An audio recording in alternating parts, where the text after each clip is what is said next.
Entonces, se define como una concentración elevada del potasio en el líquido extracelular. Se define como una concentración elevada del potasio en el líquido extracelular. Es un trastorno común realmente que tenemos y es un trastorno, como mencionaba, de repente mucho más que la hipocalemia, es de riesgo vital, ¿no? La hipercalemia severa es una emergencia, ¿no? Es una emergencia y todos debemos estar preparados para manejar esta emergencia, ¿no? Sea en emergencia, sea en un piso de hospitalización, sea en nuestro serum, ¿no? En cualquier lugar debemos de estar preparados, ¿no? Porque si nosotros no actuamos rápidamente, ese paciente se va a morir, ¿no? Eso sí, debemos ser conscientes que ese paciente se va a morir si no lo manejamos adecuadamente. Entonces, cualquier paciente que tenga un valor por encima de 5.5, ya estamos hablando de que está cursando con una hipercalemia, ¿no? Leve, de 5.5 a 6, leve. Moderada, de 6 a 7, y grave o severa por encima de 7.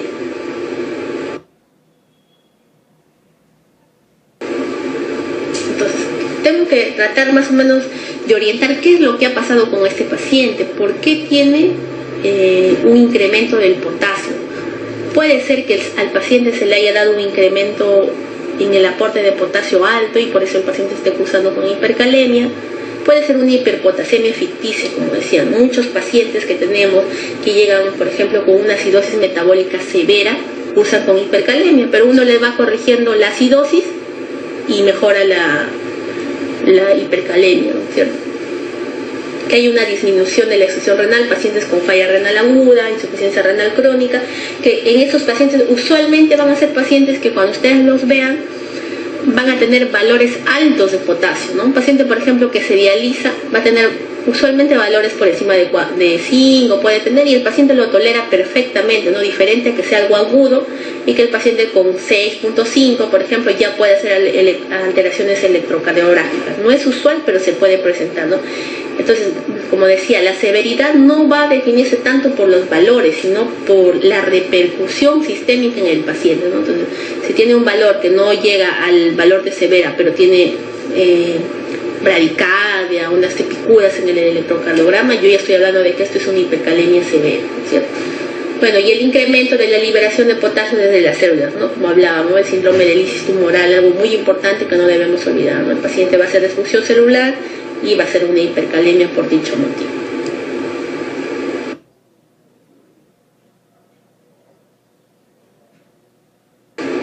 Bueno, entonces, factores que van a incrementar el potasio, la administración parenteral, hay que tener mucho cuidado en los pacientes renales, por ejemplo, dejar infusiones de potasio, ¿no? El exceso en la dieta, un suplemento de potasio, y como decía, la hiperpotasemia ficticia, también hay que tener mucho cuidado cuando el personal de laboratorio toma la muestra, ¿no? ¿Por qué? Porque si el suero ha sido embolizado, si de repente han hecho un torniquete por mucho tiempo, o el paciente tiene una leucocitosis importante, o de repente el personal que lo ha tomado lo ha extraído de una vía donde se estaba perfundiendo potasio, nos puede llevar a error, ¿no es cierto? Entonces, una vez de que hemos descartado que sea eso, sí debemos de tratarnos, pero si tenemos la duda, lo que se hace es se toma un nuevo control, ¿no? Un nuevo control de electrolitos.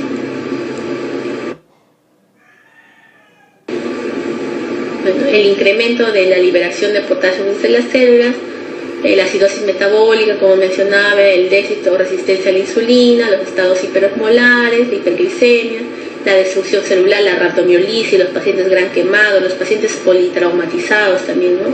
Las hemorragias, bueno, ciertos fármacos también, ¿no? Betabloqueadores, agonistas alfa-adrenérgicos, la somatostatina, la succinilcolina también, ¿no? Está contraindicada en pacientes que ya tienen un potasio alto. Bueno, y la reducción de la excreción urinaria del potasio, ¿no? Que de repente es la patología en la cual vamos a tener un gran reto poderlo manejar, ¿no? Por ejemplo, la insuficiencia renal oligúrica, ¿no? El paciente no orina, está con una hipercalemia, entonces a ese paciente yo voy a tener que ofrecerle medidas, ¿no? Medidas para poder reducir el potasio, porque, digamos, si me encuentro ante un paciente que tiene una falla renal aguda, tiene una hiperpotasemia que no responde a la terapia médica, ese paciente va a tener indicaciones de diálisis, ¿no es cierto? Pero mientras lo dializan, yo tengo que ofrecerle las medidas necesarias para evitar que el paciente pues pueda fallecer. El hipoaldosteronismo, ¿no? El pseudohipoaldosteronismo, la insuficiencia suprarrenal también, ¿no? Podría causar hipercalemia, la acidosis tubular renal tipo 2, tipo 4, pacientes con depresión de volumen, algunos fármacos también que no debemos olvidarnos, ¿no? Por ejemplo, los YECA, los ARA2, los betabloqueadores, el espironolactona, ¿no? Que es muy frecuente, como sabemos es un diurético ahorrador de potasio, y que son la causa de que el potasio esté elevado en estos pacientes, ¿no? La ciclosporina, el cimetropin.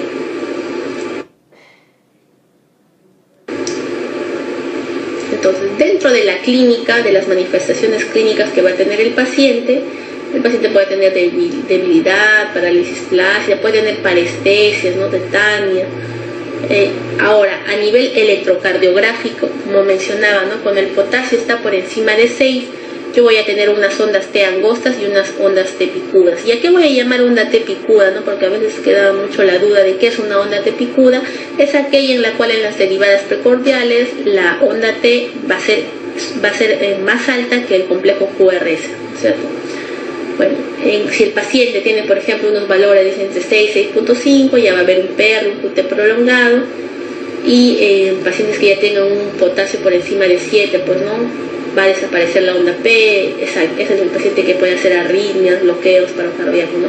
Entonces, hablábamos de pacientes con bradicardia, ¿no? Es más frecuente que se presenten pacientes con hipercalemia la bradicardia.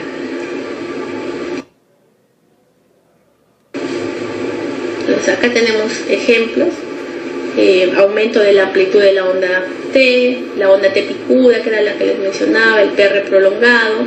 El PR normal debe ser por 0.12 a 0.20, ¿no? Si está por encima de 0.20 estamos hablando ya de que tenemos un PR prolongado, los QRS anchos, ¿no? Y la ausencia de onda P, y la fusión, ¿no? El problema de que cuando el paciente empieza a hacer QRS anchos, ausencia de onda P, van a llevar a que el paciente nos haga una fibrilación ventricular, ¿no? Una fibrilación ventricular, el paciente hace paro cardíaco, y en ese momento muchas veces es difícil revertir el paro, no es una causa reversible de paro cardíaco, la hipercalemia, ¿no? Entonces acá hay ciertos valores que nos dan, ¿no? Por ejemplo, que de 6 a 7 ya vamos a tener ondas picudas, en un valor de 8 PR prolongado, y que a un valor de 10, pero no hay que olvidar que esto es bastante relativo, ¿no? Porque se ve, así como se ve pacientes que con un valor de 7, de 8 hacen paro cardiorrespiratorio, también hemos tenido pacientes que llegan solamente a veces con una bradicardia y tienen un potasio de 8, de 9, ¿no? Entonces muchas veces depende de cuán agudo se va a instaurar la hipercalemia, ¿no?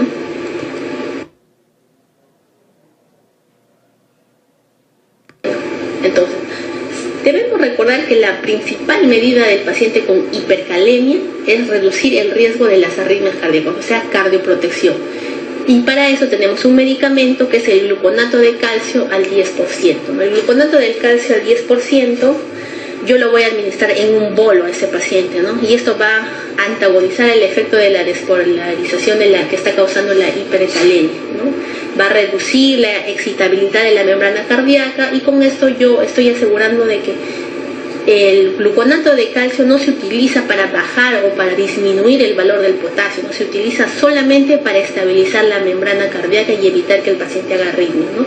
Pero es la medida inicial y principal que tenemos que usar en los pacientes con hipercalemia severa, ¿no? Bueno, el calcio no venoso va a tener efectos rápidos. ¿Por qué lo vamos a ver? Vamos a ver que de repente si el paciente empezaba a tener algunas alteraciones en el electrocardiograma, ya no lo va a tener. Ahora, ¿cada cuánto tiempo se debe poner el calcio, ¿no? Idealmente, el calcio solamente se utiliza en bolos, ¿no? Y se puede utilizar hasta cada 10 minutos dependiendo de la severidad del cuadro del paciente. Mientras decidimos cómo vamos a hacer para que el potasio disminuya, ¿no? Medidas médicas, o en su defecto se dializa el paciente, ¿no es cierto? Entonces, lo otro es que se utilicen las soluciones polarizantes, ¿no? Las soluciones polarizantes van a ser aquellas en las cuales yo voy a utilizar suero glucosado y voy a utilizar insulina. Como ya hemos mencionado, la insulina va a permitir el ingreso del potasio extracelular hacia hacia el espacio intracelular, ¿no? Con lo cual vamos a disminuir la hipercalemia, ¿no? Es el agente más eficaz para reducir el nivel de potasio en suero y lo debemos de utilizar, pero también lo debemos de utilizar con mucha precaución, ¿no? Porque vamos a utilizar grandes dosis de insulina. Entonces más o menos se puede utilizar en nuestro medio, podemos utilizar dextrosa al 50% o podemos utilizar dextrosa al 33%, ¿no? A veces en las emergencias o en piso, a la mano o más factible que tengamos son las dextrosas al 33%, ¿no? Más o menos se utilizan 5 ampollas de dextrosa al 33%, que son 100 mililitros, con 7 a 10 unidades de insulina, ¿no? Y eso se le pasa al paciente como un reto, como un bolo, ¿no? Se le pasa aproximadamente en 1 hora, ¿no? Otra de las medidas que vamos a utilizar para poder disminuir el potasio va a ser el salbutamol nebulizado, ¿no? Entonces, tenemos que nebulizar, pero tiene que ser una nebulización continua, ¿no? ¿Qué quiere decir? Por lo menos continua es por 1 hora, hay que nebulizar al paciente, ¿no es cierto? Bueno, y de todas maneras reducir cualquier tipo de infusión de potasio, ¿no? No se puede pasar ninguna infusión de potasio.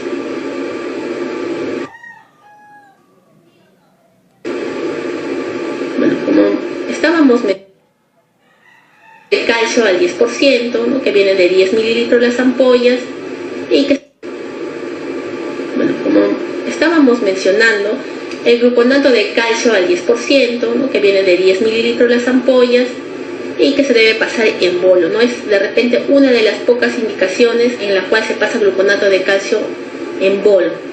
El inicio es a los 5 o 10 minutos, dura más o menos como hacia 30 60 minutos, entonces, y va a antagonizar el efecto cardíaco de la hiperpotasemia, ¿no? Los agonistas beta-adrenérgicos, el salbutamol, que en nuestro medio muchos no tenemos salbutamol, sino lo que tenemos es el fenoterol, ¿no? Y nebulizamos con fenoterol. Entonces es una nebulización continua, ¿no?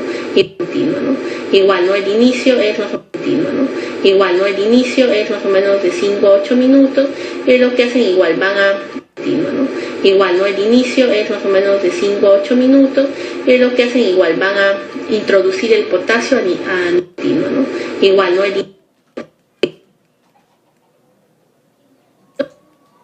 En bolo, ¿no? Es de repente una de las pocas indicaciones en la cual se pasa gluconato de calcio en bolo. El inicio es a los 5 o 10 minutos, dura más o menos como hacia 30 60 minutos, entonces, y va a antagonizar el efecto cardíaco de la hiperpotasemia, ¿no? Los agonistas beta-adrenérgicos, el salbutamol, que en nuestro medio muchos no tenemos salbutamol, sino lo que tenemos es el fenoterol, ¿no? Y nebulizamos con fenoterol. Entonces es una nebulización continua, ¿no? Igual, ¿no? El inicio es más o menos de 5 a 8 minutos, y lo que hacen igual van a introducir el potasio a nivel del espacio intracelular, ¿cierto? Y la insulina con la solución polarizante que preparamos, ¿no? Más o menos son 10 unidades de insulina rápida con 50 gramos de glucosa, ¿no? Idealmente, por eso digo, idealmente deberíamos de utilizar glucosa al 50%, ¿no? Pero si en el caso de que no tuviéramos, pueden utilizar con seguridad lo que es la dextrosa al 33%. Y lo que sí debemos de tener mucha precaución es en los pacientes que de repente cursan con hipercalemia e hipoglicemia, ¿no? Porque si el paciente está hipoglicémico y yo le pongo esta infusión de insulina, lo que puedo generar es que el paciente me haga una hipoglicemia más severa. Entonces, mínimamente ese paciente, antes de yo ponerle esta solución polarizante, debo asegurarme de en cuánto es el valor de una glucosa, ¿no? Rápidamente puedo obtener un hemoglucotest y dependiendo de eso para asegurar, ¿no? De todas maneras, si el paciente lo necesita, se lo voy a tener que poner, ¿no? Pero ya teniendo la consideración del control del hemoglucotest o iniciar una infusión de dextrosa al 10%, ¿no es cierto?